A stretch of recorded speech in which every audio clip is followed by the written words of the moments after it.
actual, for real, round number 2 of our June 1v1 tournament featuring Pbhead and Gameslayer. This time we do have expensive chems, expensive power, but cheap a lot of other things. Not steel and iron, though. Cheap carbon on a map full of dry ice is a little bit interesting. Patch up here of silicon and water. Is there more water on the map? Yeah, we got another patch of water down in the southeast corner. So one in the southeast, one in kind of the north area. Carbon and iron down in the southeast as well. No big surprise to see the scavenger prioritized with this high and medium carbon. Scavenger definitely a favorite of our experienced players in 1v1 games, especially when you have tools like Power Surge, Slowdown Strike, and Mutinies available to you. And of course that ever wonderful Bribe a Claim. So that is going to be fantastic for Gameslayer that he got that HQ he would like so much. Pbhead, of course, immediately taking the robotic after Gameslayer grabs the scavenger. He's got a nice position himself. Plenty of dry ice, of course, will give him access to carbon, so Gameslayer can't get any funny ideas about how he would like to proceed through this game playing with the carbon prices. Pbhead also is going to have good access to water, although, okay, there it is. I was worried he wasn't going to prioritize this. Pbhead definitely wants to take this high water immediately if he can. Gameslayer is in a very poor position right out the gate this game. He took a long time to upgrade, and this is the thing about not paying enough attention to the random prices. As Gameslayer himself, in fact, points out in chat, he took a lot of carbon right at the start of the game, right? He found it on a whole lot of carbon, and he got a lot of carbon coming in very quickly, and carbon immediately hit a $1 price because it started at 10. So he has been very slow to upgrade this game. What he's gonna do now is he's gonna try and pull back into things with some chemical production. A sensible thing to do in some ways, because of course carbon at that $1 price, and he's got plenty of it coming in. He doesn't need to worry about the fact that he's cutting into his carbon production in order to do this. Chems started expensive, and there are laboratories at the neutral colony, and so that's going to be great for Gameslayer. That's pushing this chemical price up. You can see these refineries are going to each be making about $130 once this third one comes online. A little bit less.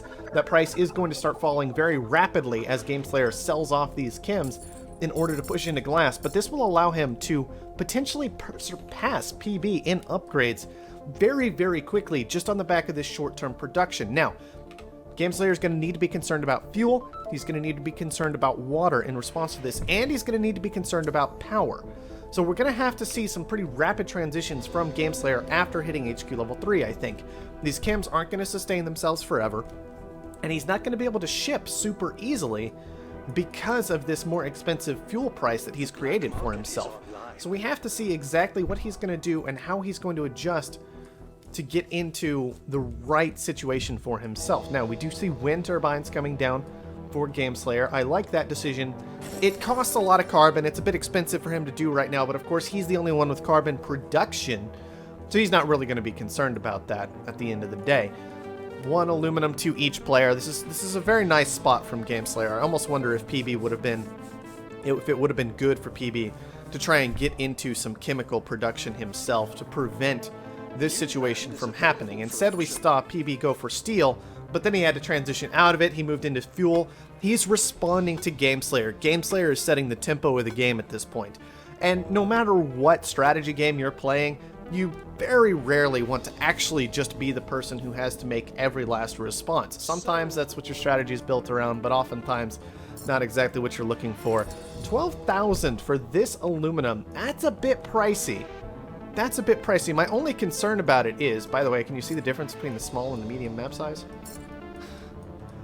I'm just throwing it out there. Look, my only real concern about this is that it's got a long way to go, right? It's got a long way it's got to travel to get back to Pbhead's base. And power is already pretty darn expensive. It's kind of leveled off a little bit because both players got some power production down, but PB, he's going to get this geotherm down, and then like all of his geotherm power is going to be eaten up by just this one aluminum mine. Now, aluminum is quite pricey, but long term, I'm a little concerned about that tile. All that said, Pbhead only paid 12,000 debt for it. He can definitely absorb that pretty easily as a robot. PB has managed to push to HQ level 3. He is going to be moving into farms. No big surprise there.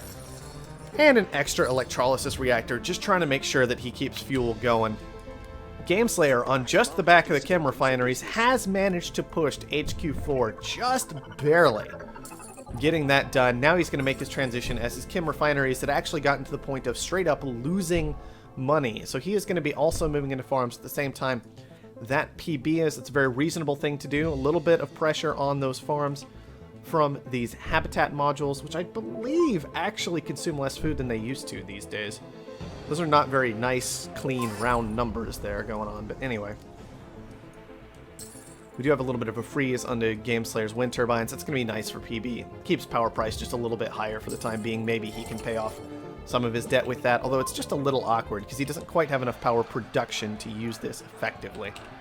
Anyway, Gameslayer headed into farms. Those should make some money. As you can see with both players in them, though, that price is falling pretty rapidly. And he might need to be prepared for another transition. But players have made this game just a little awkward when it comes to actually finding somewhere to make money. Fuel is fine for the time being. Pbhead's the one nicely into that, getting lots of adjacency bonuses on all these reactors, especially with this wind turbine here. Gameslayer's got just a couple, and that's doing fine for him. After that, though, it looks like steel is actually going to be our market for money. PB, of course, can easily move into additional steel, no problem, whether he had an upgrade or not. I would actually be a bit surprised. Yeah, he's going to add to this triangle here. I wouldn't have been surprised either for him to just take this iron tile here. Maybe get a nice triangle set up with his metal mine here. Maybe open up the possibility of a double steel mill, double iron mine, and then double iron mine over here. Of course, he can always just run triple steel mill, single steel mill, double iron mine. All of that can work out just fine for a robot because, of course, they get adjacency bonuses from their inputs. So these steel mills are getting adjacency bonuses from this metal mine. Always something important to keep in mind when you're working with a robot. I'm a little concerned. I haven't really commented on this yet. I'm a little concerned about this triple carbon quarry out of Gameslayer. I understand why he did it, which I believe would have been in response to his chemical refineries. Just this idea of, I should get some extra carbon production because I'm consuming 1.5 carbon a second with these chem refineries. I need to make sure I have plenty of carbon ready to go so that I can continue to upgrade. But as you can see, what it's ended up happening, this is so much carbon that he's just flooded his market. He's up to 8 carbon a second, almost 800 carbon in the bank already, and carbon's only $26. This is just worthless right now. And he really needs to consider, I didn't turn the fan off, I hate myself for that. Anyway, he really needs to consider transitioning this perhaps, getting into something that actually makes money. You can see that he's struggling to push to this upgrade. There it is, he's gotten there, finally. Had to sell down all kinds of aluminum to make that happen, but he has pulled it off. That's good to see. But a little bit slower than he would have liked. He definitely hasn't seemed to maintain that lead that he got off to initially from those chemical refineries, because he's got 3 buildings sitting here doing basically nothing. And that's always something you want to avoid. Your buildings should always be doing something productive. And those carbon quarries definitely were not. It was entirely on the back of these aluminum mines that Gameslayer managed to push on, like this one aluminum mine that Gameslayer managed to push on through. And that's definitely a bit unfortunate for him. PB, by the way, I should point out, has transitioned his high aluminum mine just into a solar panel. This avoids the shipment cost. It's still a nice use of the tile. Not a bad thing to do, just a little bit awkward to have a solar panel sitting out in the middle of nowhere, but hey, it's better than just straight losing anything on it from having a low aluminum price and shipping that aluminum all the way across the map, so it's still a good tool to see him use. Alright, Gameslayer has added some glass kilns next to his carbon quarries, which I guess made that, interestingly enough, a nice target for a power surge. And amusingly enough, this has probably worked out better for Gameslayer than if he just had the glass kilns on their own, because one of them isn't frozen. And that's worth more than all the carbon quarries put together when we look at the real price of carbon right now, which is going to be $1. So hey, it works out. This kind of indicates to me that Gameslayer probably looking at an Offworld. Neither player has gotten enough of a lead to get particularly aggressive against the other. And Offworld prices aren't super amazing, but they're decent, and on-world prices are dead, except for steel. And so we're just kind of in this position where Gameslayer is forced into the off-world market at this point. It's pretty much that straightforward. He's got reactors. Those are doing okay because his chemical refineries are doing okay. But if we look around, everything's just kind of okay. It's not great. There's nothing making him $100 on the tile, right? Which also means he doesn't even have access to a pleasure dome. He can't really... He might want to move into a patent lab sometime soon. Try and push into something like thinking machines against those mutinies in particular. It's always nice when you have thinking machines and you get into a mutiny war. Just, for example, your opponent has an off-world, you have an off-world, but you have thinking machines. So he mutinies your off-world for 60 seconds, you mutiny his off-world for 120. You keep him effectively permanently on the defensive very, very easily that way because your mutinies are just plain better than his. So that's something I would not mind seeing out of Gameslayer, especially because he's pushing this chemical refinery price down so low. It's one of those rare games where I would even recommend a patent lab in 1v1, as most of the time I think it can be pretty safely considered a waste of acclaim and money. Alright, Gameslayer storing up glass pretty effectively. He's not looking to sell this down. I imagine he's looking to use this to potentially buy up electronics, but more importantly, be able to move into an off-world. Both players transitioned out of food, so that price has recovered quite nicely.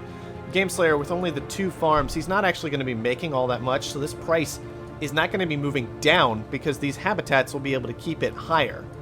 It looks like Pbhead had a stockpile, though, so that's part of what caused this food spike to occur so quickly, and Gameslayer just kind of played right into it very effectively, moving into these farms. Pbhead, though, I'm a little worried about the fact that he's got so much water production. This is an insane amount of water production, especially with the robotic player on the map, and then the fact that Gameslayer also has 3 water pumps. This is pretty ridiculous. Gameslayer's water pumps, of course, are not all that effective because he doesn't have the high, he's just got the medium he's working with for adjacency. But Pbhead, as you can see, he's pulling in an insane amount of water and not using a whole lot of it right now, which means he's got a stockpile of mostly useless water right here. Yeah, water's $54. He sells down like 200 of it. All right, the price is down to 20. What are you going to do, right? There's just... And all the rest of that is completely worthless after he's pushed it down to $1. So he's got like at least a stockpile of, I'd say, 1,100 water. That's just completely useless right now. And he is going to have to find some way to fix that situation. Now, moving into an off-world for either player could help with that pretty easily. Should try and keep up with these holograms. So yeah, Pbhead does have his little optimization center running.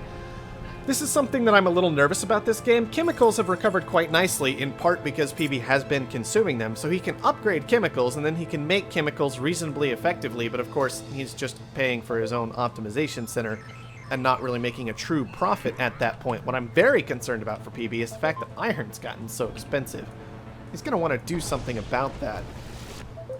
Go ahead and get into some of those iron mines if he can. Of course, Pbhead's also in a situation where he's against a scavenger who has access to power surges and slowdown strikes, and look how clumped his stuff is. And this is the downside to Pbhead's found location. You can see that he's been pushed up against these cliffs this whole time. He hasn't been able to spread out the way that Gameslayer has. You'll see how Gameslayer has all of his production in these nice little pockets that he's using effectively, which protects him against power surges in particular, and to some extent slowdown strikes as well. But Pbhead over here, look at how vulnerable he is. This is literally like, what, 3/4 of his effective production? We're not counting the water pumps as effective because, of course, you know, almost 2,000 water stored up. It's like 3/4 of his actual production just bam, hit by a slowdown strike. Very, very painful. Gameslayer, meanwhile, he's managed to push to one off-world. He's heading into... Is that actually a pleasure dome? Gameslayer, you're not going to fool anybody with that. That could have been an attempt to trick Pbhead. It did force down a network virus, so Pbhead kind of revealed the upcoming hologram, but he revealed that, oh, it's a pleasure dome. That's not very interesting. Pleasure dome is a nice idea when on-world prices are pretty bad as a way to use a tile. Of course, this one I don't expect to be particularly valuable because A, it's not next to any habitats, which provided that entertainment bonus, and B, we're talking about scavenger and a robot here, and on a 1v1 map with a small colony, $68, not very much. Man, iron's gotten really expensive, and that's just the pure solid price of iron. Pbhead's over here getting network virused being forced to stick on this steel. This is not a position he wants to be in. He's losing so much money. Gameslayer pretty easily on the back of this Offworld has this game wrapped up. It looks like he needs 20,000 more to secure it against PB. We can see the stock going after that majority buy right now. The question is, will he manage to accumulate that quickly enough? Because despite the fact that PB's losing an insane amount of money to these steel mills, he still seems to be making enough elsewhere that he managed to get a hold of some of his stock. He's got electronics factories producing. Power surge from Gameslayer. That's going to slow down his buy, but slow down PB even more. And Gameslayer, he doesn't even really need to worry about cash on hand. He has this alternative option of just trying to delay for like another 22 seconds at this point, right? Just delay PB until I have the Offworld. Spend whatever money it takes to guarantee PB doesn't have the cash so that I can get the Offworld launch. That will give me enough to push over the edge no matter what. And so that's exactly what we see Gameslayer going for. 5 more seconds until he should have this game absolutely locked down. There's our little red buy button, and Gameslayer is in fact going to take round number 2 against Pbhead. Very, very clean win for him in a lot of ways. There were a couple of maybe missteps along the way, but he still managed to get it done. That scavenger advantage didn't play an absolutely massive role that game, I felt like, but it was still pretty substantial to push at the points that it mattered. PB says, couldn't find your Offworld. That is exactly true, with Gameslayer's Offworld being cleanly nestled in with his chemical refineries. I think a large portion of that game came down to the unorthodox HQ2 out of Gameslayer. I think that's more standard for scavengers. It's one of those advantages scavengers have. It's very clean for them to move into something like those chem refineries on HQ level 2, right? That's very simple for them compared to other factions, other corporation types, because they've already got their carbon and their aluminum secure. They don't need to worry about adding to that because they have everything they need, right? Whereas everybody else is kind of looking at steel production, trying to get down aluminum. But I'd say PB had the option this game of going that route because steel started at normal price, whereas chems started high with pressure from the neutral, right? So I think PB had the option, potentially, and could have cut into that just a little bit with like 2 chem refineries and maybe even a dry ice condenser, maybe just a wind turbine, anything like that to kind of give them enough adjacency to really compete in those chem refinery market. If Gameslayer doesn't have access to that, he's nearly dead in the water just because he has 2 tiles that are effectively worthless from the outset. So maybe a little bit more thought into how to handle the random prices situation with the neutral colony this game. Pbhead could have cut off that line from Gameslayer, pushed forward, but unfortunately for him, Gameslayer takes it very, very easily off the back of that initial push he had up to HQ level 3 very quickly from those chem refineries. All right,